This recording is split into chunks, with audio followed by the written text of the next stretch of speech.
Mars Battleground is this week's Grandmaster Nightfall and is by far the hardest GM this season for most of the community, and probably overall in the game, with maybe Lightblade being the only contender. Both of these are very similar in that the real struggle comes in the boss room for these GMs. So with that being said, most of the guide's going to be oriented in setting yourself up for the boss room while including some helpful parts throughout the strike. First up is class choices. My personal recommendation is, if you can help it anyway, bring either a Well of Radiance Warlock or bring Strand Titans and Hunters. I don't think I need to go into detail why you should bring Starfile Well Warlocks, because, I mean, yeah, it's broken.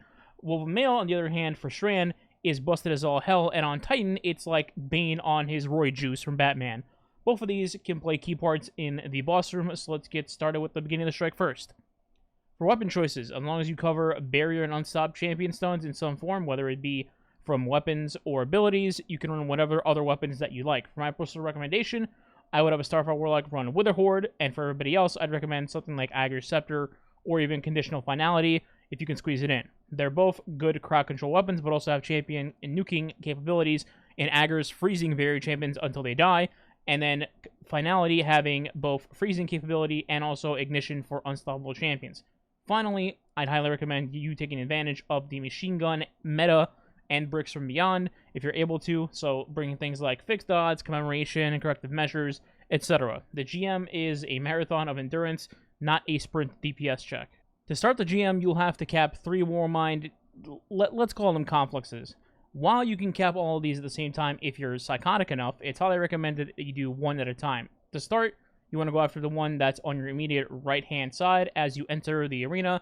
This will be the one next to the ammo crate on the ground. Speaking of which, do not pick up that heavy ammo crate until you're done with the Confluxes, or at the very least, expanded all your ammo. One more tip as you're doing this first Conflux: once you've actually destroyed the Hive Gunk on the Conflux, you're going to trigger the Death Tongue to spawn into the map. So the Death Tongue spawns directly behind this Conflux, or to give you another angle example, if you're looking directly at the Shrieker from the Conflux, it'll spawn to the left of the Shrieker on the staircase.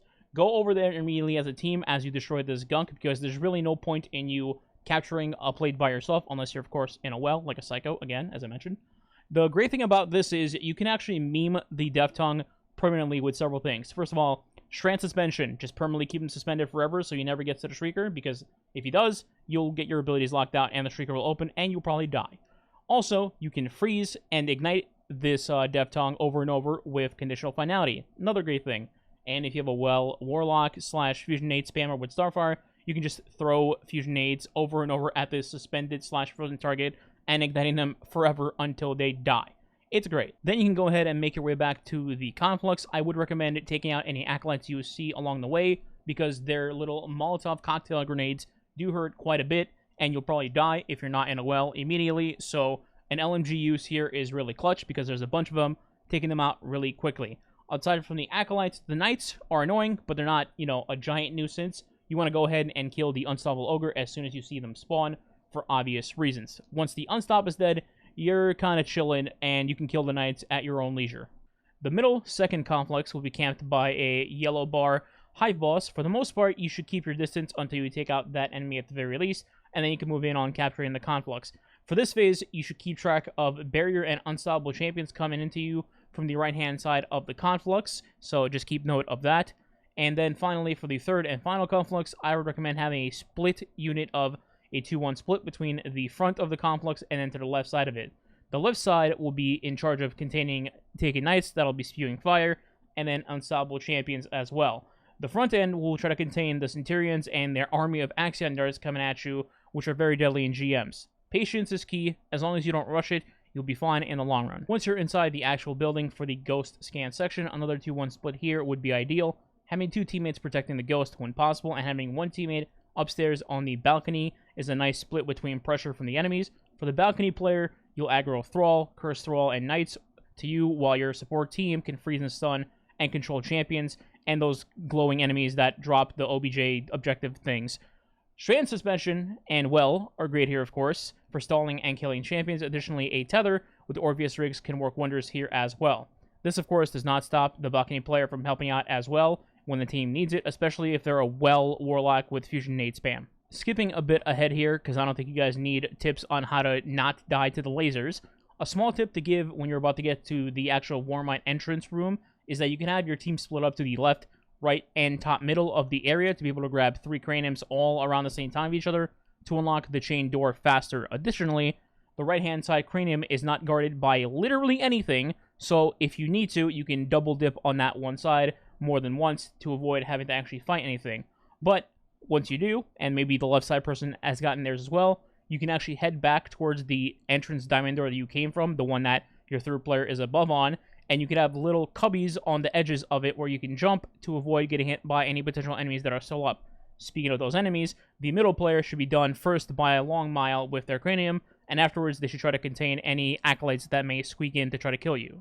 Once you're in the boss room, a small tip to start, if you have a Well of Radiance already procced and ready to, well, pop, you can pop it on the floor before activating the scan because that will give you another super back, and thus you have 2 Well of Radiance to go now instead of 1. Now, speaking of popping your well, believe it or not, there's actually a normal safe spot. You can pop this without the boss stomping you to death, and no, I'm not talking about hiding in an attic somewhere for 37 minutes.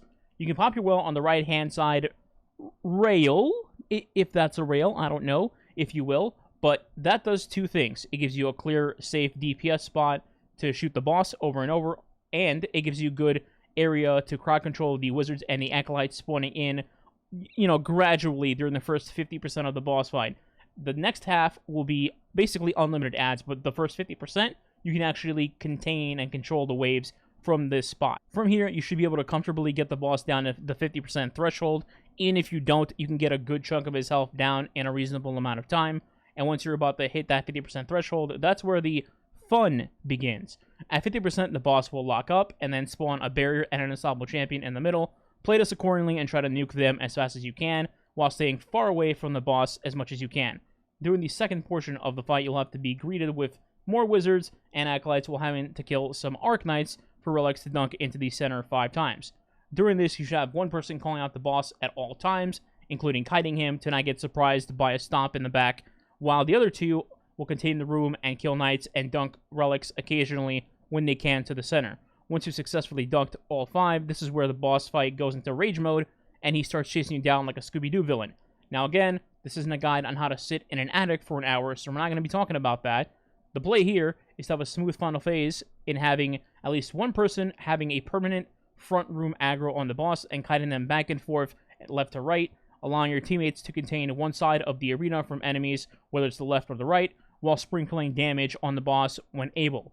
Now, Woven Mail, as I mentioned at the beginning of this video here, is massive, and it allows you to actually eat a slam from the boss without dying. Strand Titans can do this comically easily between their fragments and running the Strand Boots, so you can kite the boss as long as you want.